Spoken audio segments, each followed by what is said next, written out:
Hey guys, editing Clantis here. I just noticed while I was editing that I forgot to lock the exposure, and as a result, the video just keeps flashing into dark and normal mode, dark and normal mode.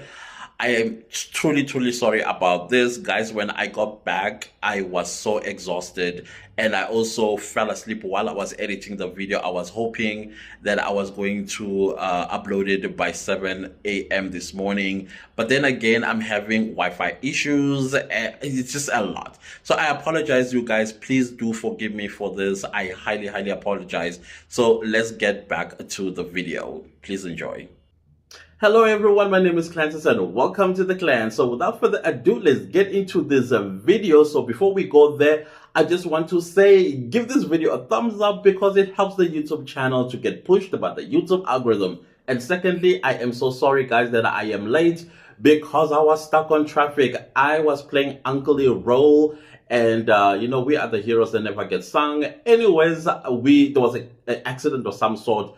A tank fell over, and so they were trying to clean the I don't know if it was oil, petrol, or diesel. I don't know what it was, but it took forever because I just arrived. It is now 9:30 p.m.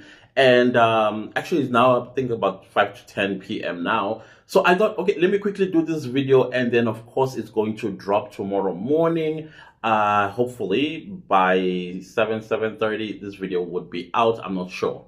I'm not giving any promises. But anyways, guys, let's go to the North Gauteng High Court in the Senzo Meyiwa murder retrial, where Warrant Officer Thabo Mosia was wrapping up his testimony. Boy, this guy left me very much convinced that we don't have a police force. Whatever these guys that they are doing, I just think that they're just collecting salary at this point in time, because the way he was even on the stand, eventually he kind of like degenerated into why should I care type of thing. But he also kept saying, but I was doing my job. Your job was so shady, but he says he was doing his job. But anyways, let's get into everything that transpired at the North Gauteng High Court while Mr. Mosia was on the stand, and the excuses that he was giving and blame shifting. I could not handle it anymore. So let's talk about the evidence packaging or lack thereof. Mosia was asked about how is evidence collected according to him as a police officer. This man did not know from his left to his right. You see what I mean? This is my right and this is my left.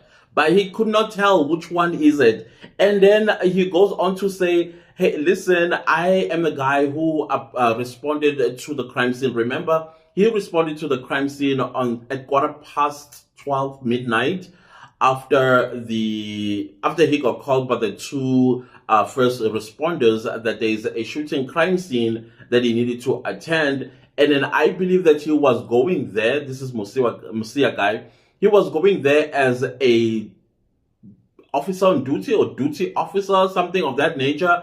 And then we find out in court that actually, no, I was just an assistant investigator to the investigator. And then I'm like, okay, we don't see that in the records that he was the assistant investigator.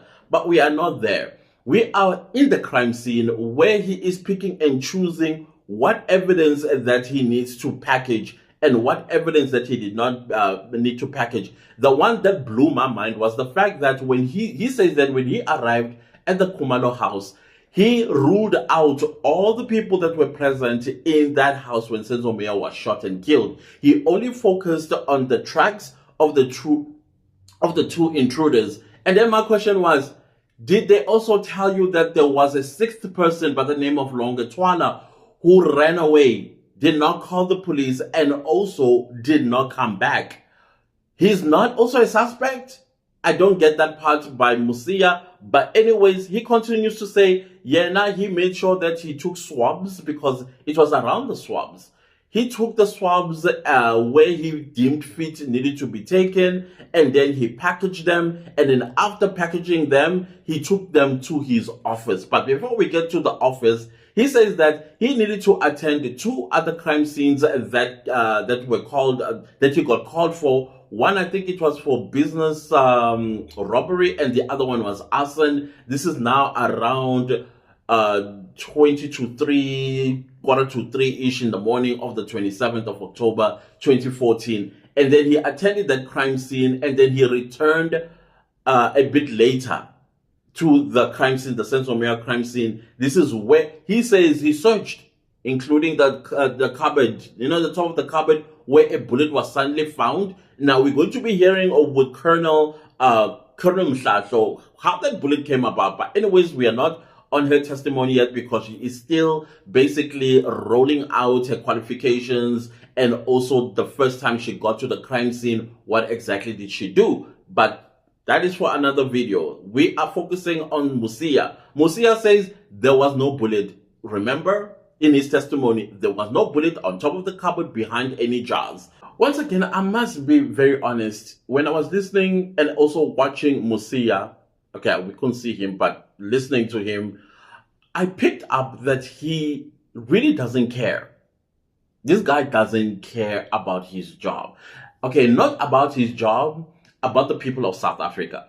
For him, I think it's a situation where in South Africa, job creation is non-existent. And so the only option that is out there is becoming a policeman whenever a police post is opened. And then you go there just to collect salary, not because you are interested in serving and protecting the people of South Africa, as they swear to do so, but it's just to collect salary. That is what I picked up. Because if you listen to Musia, I think Musia is an epitome of what our police force is today. Just make sure that you don't get murdered, please, my fellow South Africans, because if you do, trust and believe me, these people don't care. You are not going to get the justice you want. And then I'm still saying that Senzo Meyiwa is not going to get the justice that he deserves. I'm sorry about the Senzo Meyiwa family, and I'm sorry about the fans of Senzo Meyiwa. And I am sorry for us all South Africans that we do not have a police force that is dedicated and committed in finding the truth once a South African is murdered. So that was the saddest part for me as I was listening to him, because to him, it did not matter whether you're a celebrity, a soccer star, ordinary South African, a guy that lives under a bridge. If you get killed and he is on the scene, he will make determinations that he thinks are correct. And if these determinations that he thinks are correct do not test, do not hold anybody accountable for your killing, he doesn't care. Yeah, now he did his job, because that's what he kept saying. I did my job. He took no accountability for anything that he did on the crime scene. And the other thing, when he took the stand, I think on Thursday, I don't know if it's me, the interruptions. There were so many interruptions. The first time they left because I think he fell ill on the stand, and then they never came back. The second time, there was a scuffle between the judge and the defense. Even today, there was a scuffle between the judge and the defense. Today's scuffle between the judge and the defense started when Advocate Nxumalo asked for the two registers of the two cases that Musia attended. Remember, he had the Senzo Meyiwa crime scene, and then he was called to two other crime scenes. Now, Nxumalo wants the two registers of those two crime scenes that he had gone to collect. I think Nxumalo, he was going towards the direction of accusing Musia of going to a crime scene and coming back with evidence that he planted at the Senzo Meyiwa crime scene. Somehow the judge did not take a liking to that line of questioning, and then there was a scuffle between the two. Up until Mnisi stood up and said, no, my lord, this is important that we get these registers, because it's just going to be a dark cloud that will hang over this particular case. And then it's important that we get these registers, otherwise it's going to be prejudicial to the client, that this trial was an unfair one to them, and therefore they may take this matter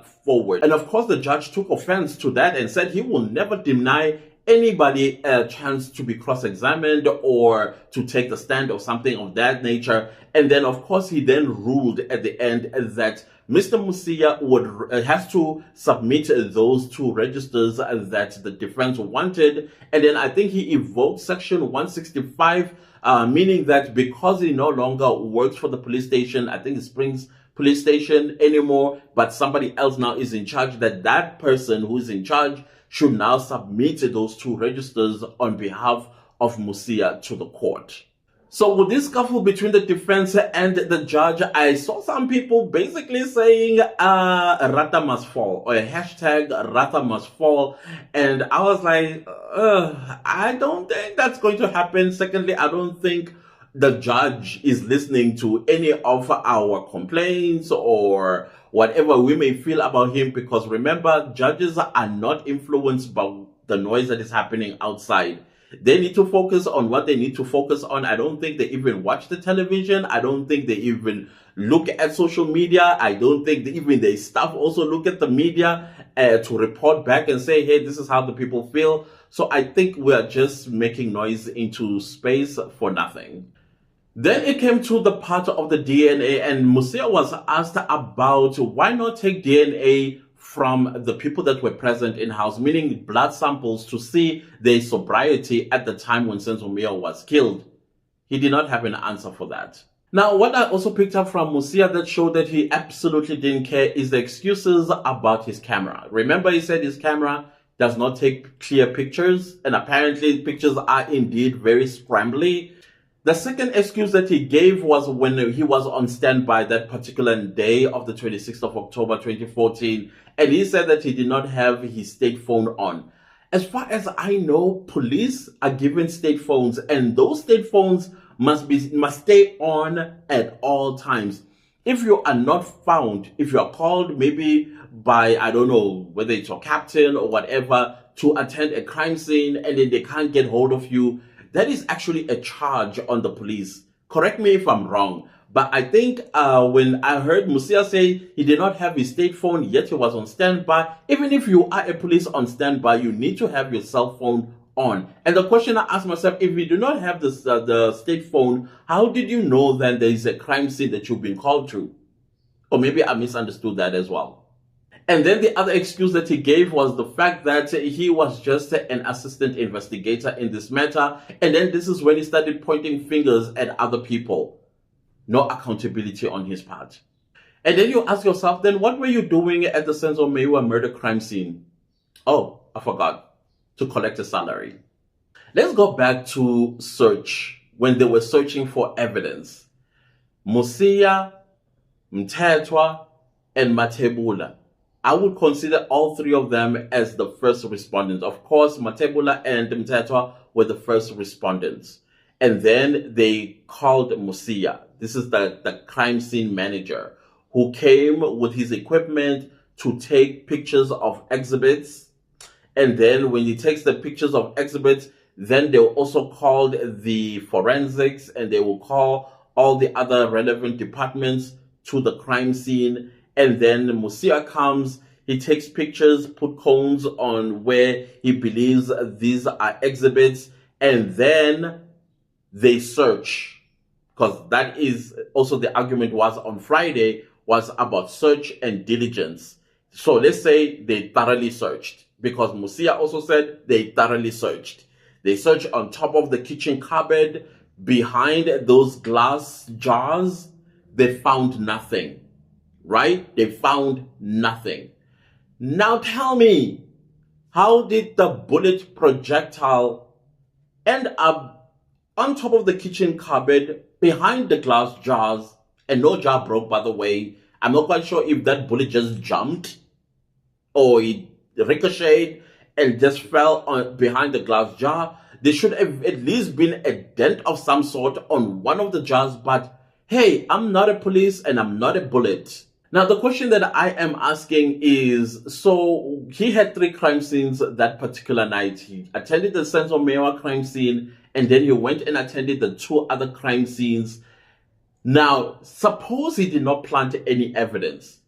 The people that he left behind when he went to the other 2 crime scenes, returning around 3 or 4 in the morning, is it possible that whoever was remaining behind, whether it's other police people, remember, he said a task team arrived. Was it him or no, it was the Mathebula. They said a task team or a provincial task team arrived and told them that they are taking over the crime scene. They can go. Now, the question is, now that bullet projectile, where did it come from? If And I still think maybe Musia maybe telling the truth about not knowing where the bullet projectile comes from. But he also comes and confirms that on the 27th of, I think he was telling the truth at first, up until I think he was questioned by the judge at this time about the bullet projectile that was found on top of the cupboard. And then he says he was with the current, he says that he was with the current witness, which is Muhlahlo, whom they found the bullet projectile on top of the kitchen cupboard behind the glass jars. And then the question now is, why did you tell the court that there was nothing when you thoroughly searched? And then 2 other police officers did the same thing. Now, where did this bullet projectile come from? Did it fall off the roof? Is there a hole on top of the roof where the bullet kind of hit from and then eventually it fell? What is the explanation around this bullet projectile is what I want to know. And then he hits us with a bombshell. He then comes back to the crime scene, takes the evidence, and keeps it with him in his office. He says that he put it in a safe in his office. And of course, the defense did not take a liking to that you had the evidence with you at all times without registering it with the with logistics or something like that. He said, no, it was kept safe because he had the keys and nobody could enter his office and tamper with the evidence. And in my mind, I'm thinking, come on. Senzo Meyiwa is the one that got murdered. And possibly the evidence you have with you is of Senzo Meyiwa and stuff like that. And all the other police officers around the police station would be curious to see this evidence. I'm just saying. But he says that he kept it in the safe in his office. And I was like, sir, you were supposed to process the evidence immediately you got to the office. And then he said the evidence register person or clerk was not present at that particular time for him to have submitted for this to be registered into the system. And I also liked in the scuffle between the judge and the defense, like he said, why don't you ask the witness if he's lying, if he planted evidence at the crime scene? I was like, yes, ask that question. But they still did not ask that question. But I think the judge, after he questioned Musia, I think he has an idea about what actually transpired at the Khumalo household. And I still think he knows that there were never intruders that entered that house. And so he was just entertaining the witness, but just to also satisfy himself that indeed there were never intruders. Because out of Musia's testimony, it still does not lead to the fact that intruders were the ones that killed Senzo Meyiwa. As a matter of fact, every witness that has taken the stand thus far, from the first one, Zandile Khumalo, all the way to Musia, nothing that says intruders entered. We only hear from the people that were present in the house that intruders entered. They're the ones who killed Senzo Meyiwa. But I feel like with the police being there, that should have at least given us a picture or an idea that indeed intruders entered the Khumalo house on the 26th of October 2014 and killed Senzo Meyiwa. But nothing of that nature. Instead, we are now at the point where everybody's like, what's going on, Ved? That's not supposed to be a trial where people are confused.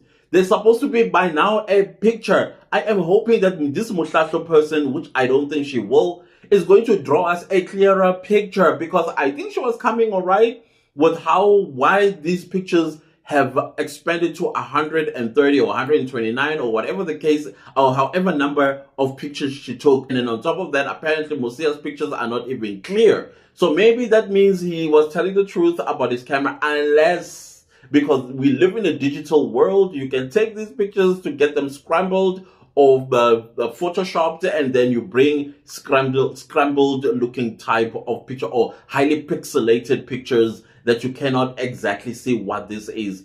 We don't know.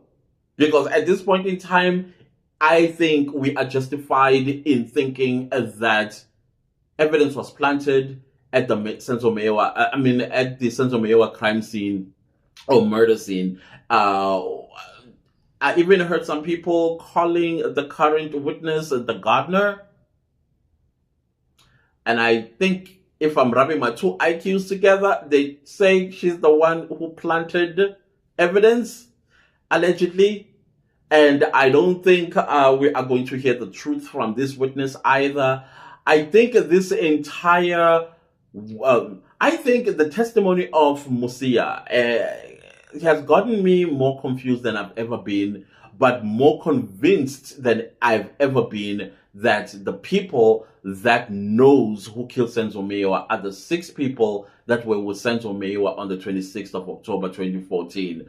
No one else. No intruders entered. Nobody asked for guns. Nobody asked for cell phone and money. I believe that the person that ran away after the gunshot is the person that is responsible in killing Senzo Meyiwa. That is just my 2 IQs. And lastly, on my thoughts is the vulnerability of the witness. I felt that the defense had a window of opportunity that was open to them to pounce on the witness Musia, considering the fact that, I'm sorry to say this, considering that he's vulnerable, he's a little bit weak because of his health, they should have just pushed him against the wall to a point where he exploded and told the truth. But I think they were too considerate of the fact that he was in pain, in discomfort. I don't know if that was a strategy on Musia's part, considering the fact that apparently in the first trial, he was really grilled and there was some kind of a scuffle between him and the defense team. And this time around, I think everybody kind of like held back. And then if that was Musia's strategy to hold them back, it worked. So at this time, I feel like the defense in Musia's part of the testimony, they were quite weak. I must be honest with that. They were quite weak. They did not ask the questions that was going to get us the answers as to who killed Senzo Meyiwa, or at least paint us a picture of who killed Senzo Meyiwa. I think they were not asking the right questions, which were irritating the judge. I understand why the judge was getting irritated at some point, because I was also getting irritated with the line of question. It was a magisterial type of questioning to me that these advocates were demonstrating at the High Court. I felt that they needed to cut through the meat and go straight and go for the jugular and ask Musia, did you plant any evidence at the crime scene? But no, they were going around and beating about the bushes, coming with registers and asking the wrong question. And there was a time where the judge even gave, I think, Advocate Mshololo a citation of State versus Ferreira. Of course, many of us were very curious to know what this case was about, and we went and Googled the case. And basically the case was about circumstantial evidence versus substantial evidence. And that substantial evidence is the one that wins the day. And this is something that I've been saying at the beginning. That is why all the circumstantial evidence people kind of like disappeared. Because in South Africa, our criminal justice system is about substance, it's about facts. It's not about something that you suck out of your thumb and then you look which direction the evidence should come from with the wind blow. No, you need to submit evidence, like what you call this, facts, and then the law is applied to the facts. If it's circumstantial evidence, that circumstantial evidence needs to be motivated towards the facts that are not there on the table. But other than that, in South Africa, we work with substantial evidence, not circumstantial evidence. That is what the case was about. And then I think the judge was telling the defense, stop asking circumstantial evidence line of questioning. Ask substantial evidence questions. That way this court can make a decision. I think that is what the judge was trying to tell the defense in style. Not to embarrass them, because of course the judge understands that the country is watching. And so he would not want to embarrass them like that. So he decided to give them a citation. Go read the citation, and then when you come back, ask questions that have facts. And then I thought, that is great, Judge. I like that. They are not asking the right questions. They're asking questions as if they are in a magistrate's court. So like I said, understand currently, which we are going to hear the cross-examination, I think later on tomorrow afternoon, and maybe after lunchtime, is Colonel Mohlahlo, Who was the person that came and after Musia, or maybe after the task team had left, and kind of like swept the crime scene by sweeping? I'm not talking cleaning the crime scene, but took thorough evidence that maybe Musia did not take. And this is where we're going to hear about where that bullet projectile came from that was on top of the kitchen cupboard and behind some glass jars. I'm very interested to hear that one, because I strongly believe that evidence was planted. Who planted it? I don't know. Is it the task team? I don't know. Is it Temba Kumalo? I don't know. Is it Musia? I don't know. Is it Mushashu herself, whom is called the gardener? I don't know. But anyways, we will see as time goes, because at the end of the day, we need to come to a conclusion regarding this matter, and it's not looking good for the state as far as I'm concerned. Anyways, guys, thank you all for watching. Please do like this video. Also subscribe to my channel if you have not subscribed yet. And don't forget to click the bell notification so you get notified every time I upload a new video. My super thanks are turned on. Thank you so much to everybody that is super thanking this channel and supporting it financially. If you are a YouTuber, use this word financially. You will see some great ads there. And then on top of that, I also want to hear from you by leaving me a comment down below. Let me know what you think about Musia's testimony. And I also want to apologize once again. Guys, I am so exhausted. My mind is just not here. It's on my bed right now. But anyways, thank you all for watching. I'll see you next time with a new video. Goodbye.